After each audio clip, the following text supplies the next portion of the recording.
Hello my dear students, एक बार बेटा फिर से हम आपको अपने इस YouTube channel Indian triple S classes में प्रोज के चैप्टर नंबर फर्स्ट से वीडियो नंबर 3 मैं आपको दे रहा हूं, जिसमें कुछ इंपॉर्टेंट क्वेश्चंस और हैं जो आपको बोर्ड के लिए विशेष आवश्यक होंगे और बड़े ढंग से समझें। लेकिन इनको समझने से पहले हमारे चैनल को सब्सक्राइब जरूर करें। देखिए वीडियो 3 में आपके चैप्टर नंबर फर्स्ट से और इंपॉर्टेंट क्वेश्चंस। पहला question, why are the children described as refugees. Why माने क्यों, आर दी चिल्ड्रन इन बच्चों को डेस्क्राइब्ड यानी इन बच्चों का वर्णन किया जाता है एज रिफ्यूजीज शरणार्थियों की भांति। इन बच्चों का जो वर्णन किया जाता है वो शरणार्थियों की भांति क्यों किया जाता है, क्यों किया जाता है। देखिए अब आप इसे यहां से बनाएंगे। आंसर मैंने पहले ही बताया था आपको बनाना। These children are described as refugees। why का क्वेश्चन है, क्या लगाएंगे, because their parents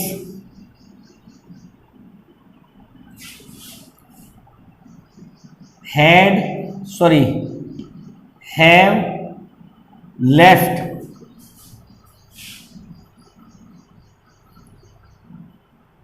everything in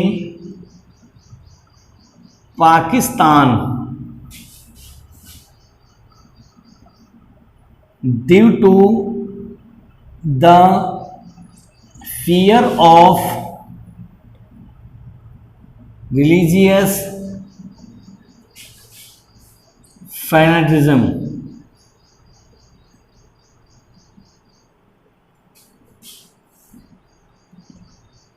So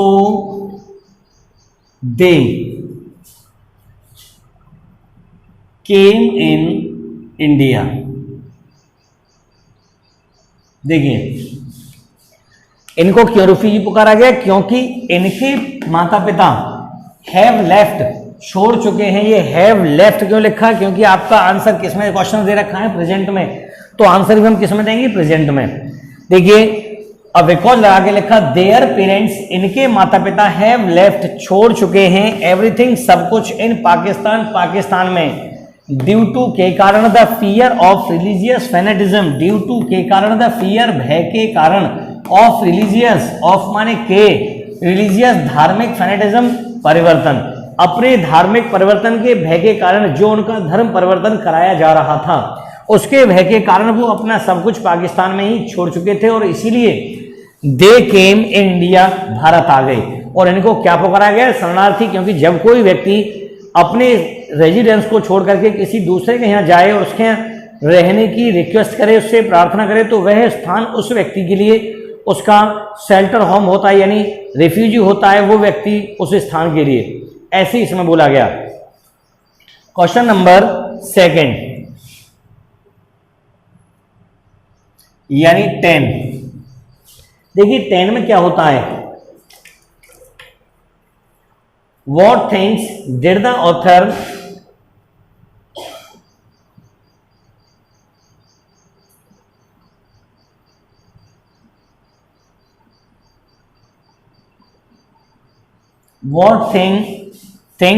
did the author William C. Douglas by from the refugee children।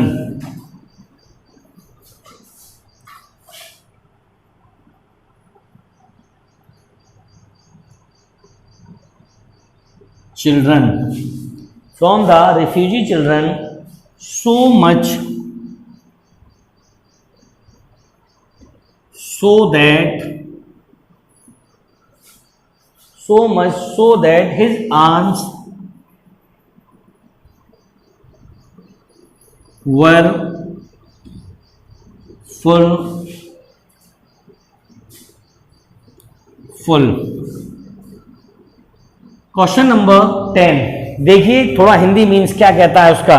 What things कौन सी वस्तुएं, व्हाट थिंग्स कौन सी वस्तुएं डिड द ऑथर लेखक William C Douglas ने बाय माने खरीदी, फ्रॉम माने से, द रिफ्यूजी चिल्ड्रन शरणार्थी बच्चों से, सो मच इतनी अधिक, सो दैट की हिज आर्म्स वर फुल उसके जो हाथ थे वो भर गए।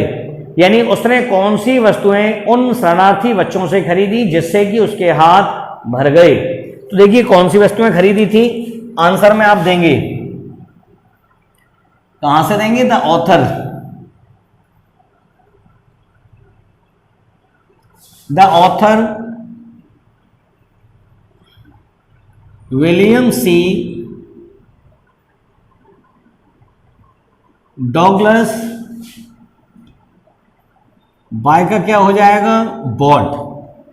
आप फिर ध्यान दें कौन सी वस्तुएं खरीदी, तो मैंने लिखा the author William C Douglas, by का सेकंड फॉर्म क्यों लगा दिया, बॉट, क्योंकि डिड आ रहा है, मैं आपको अपने पहले ही क्वेश्चंस में बता चुका हूं इसके विषय में, तो आपका लगा दिया बॉट। अब बॉट लगाने के बाद आप वो वस्तुएं यहां रख दो जो भी उसने खरीदी, बाकी जितना क्वेश्चन है उसी को उससे जोड़ देंगे। यहां तक आपको कोई दिक्कत नहीं आई क्योंकि हमने केवल फर्स्ट फॉर्म को सेकंड में बदला। अब जो चीजें खरीदी वो थी बॉट, मैंने जोड़ा इसमें some handmade baskets and fans from the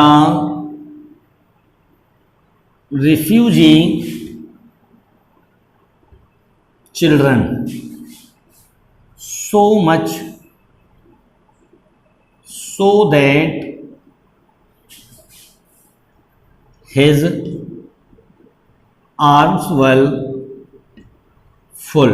देखिए बहुत इजी सा आंसर, केवल आपको बाय का सेकंड फॉर्म लगा के बॉट लिखना है और वहां से केवल आपको तैयार क्या करना है बेटा, बास्केट्स एंड फैंस, इतना। केवल आपको सेकंड फॉर्म बाय का लगाया बॉट और आपको उस बॉट के बाद लिखना है सम हैंडमेड बास्केट्स एंड फैंस, यानी कुछ हाथ से बनी हुई टोकरियां और पंखों को खरीदा, और इतना अधिक खरीदा, यानी बस इतना याद करने के बाद आपको लिखने के बाद यहां से प्रॉपर जोड़ देना है फ्रॉम से, जैसे जोड़ दिया मैंने, from the refugee children so much so that his arms were full. बताइए क्या था क्वेश्चन में, number next question number 11।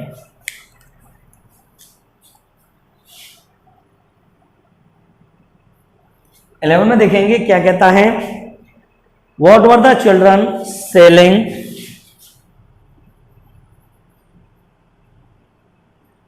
What were the children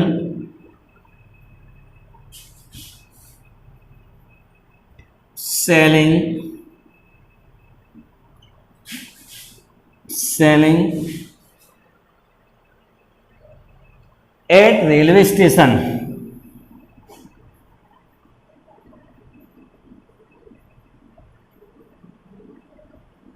railway station according to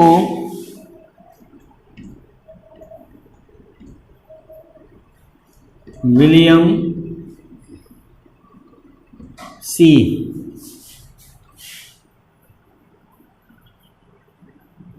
Douglas. देखिए सिंपल सा, आपने पहला आंसर दिया, दूसरा ऑटोमेटिक याद हो जाएगा। What were the children, what माने क्या, वर द चिल्ड्रन बच्चे सेलिंग बेच रहे थे at railway station, railway station पर, according to William C Douglas, William C Douglas के अनुसार वो क्या बेच रहे थे। कहने को तो ये याद कर लो आप हो जाएगा, लेकिन थोड़ा एक पॉइंट था जिसकी वजह से मैंने आपको ये क्वेश्चन समझाया, और मैं भी चाहता हूं बेटा कि प्रत्येक चीज हम आपको बड़ा कायदे से समझाएं और आपकी तैयारी अच्छी हो।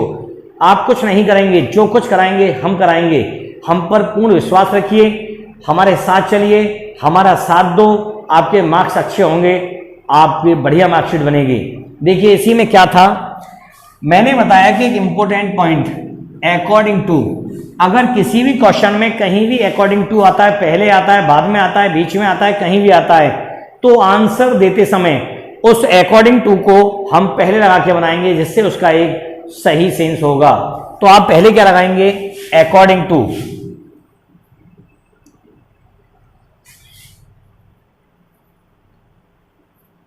According to William C Douglas. देखिए अकॉर्डिंग टू के बाद कहां तक लिखेंगे? अकॉर्डिंग टू अगर आपका बीच में यानी पहले होता है तो अकॉर्डिंग टू के बाद जहां तक कॉमा आएगा पूरा अकॉर्डिंग टू आएगा, और अगर लास्ट में होता है तो अकॉर्डिंग टू के बाद जो भी उसका राइटर है वहां तक उससे पूरा लेंगे। जैसे विलियम सी डॉगलस, तो मैंने ले लिया according to William C Douglas, फिर कॉमा लगाएंगे। कॉमा लगाने के बाद आप इसका सब्जेक्ट लिखेंगे द चिल्ड्रन। देखिए कॉमा लगाने के बाद सब्जेक्ट लिखा द चिल्ड्रन, आपका हेल्पिंग वर्ब डिड, डू और डज को छोड़कर जो भी होती है उसी हेल्पिंग वर्ब को सब्जेक्ट के बाद लगा देंगे, यानी वर। अब आपका हेल्पिंग वर्ब से लिखा जाएगा सेंटेंस सेलिंग, यानी सेलिंग अभी वहां था मैंने बॉट इसलिए वहां जोड़ा था, यहां सेलिंग तो क्या बेच रहे थे आप लिख दो वहीं से handmade, handmade baskets and fans. केवल आपको याद क्या करना है? Handmade baskets and fans. बचा क्या? At railway station. क्लियर आपका सेंस? यानी वो क्या बेच रहे थे according to William C Douglas, William C Douglas के अनुसार।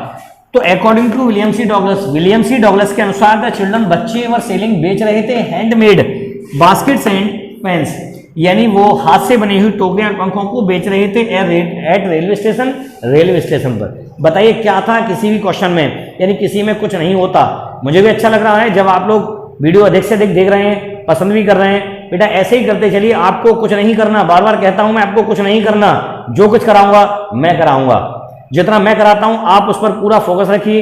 अच्छे मार्क्स जिम्मेदारी हमारी, मेहनत आपकी। देखिए ये 3 क्वेश्चंस थे आपके, तो मैंने इन तीनों को बड़ा ढंग से आपको समझाया। ये चैप्टर आपका क्लियर। Thank you. आगे के लिए सब्सक्राइब करें, शेयर करें, लाइक करें।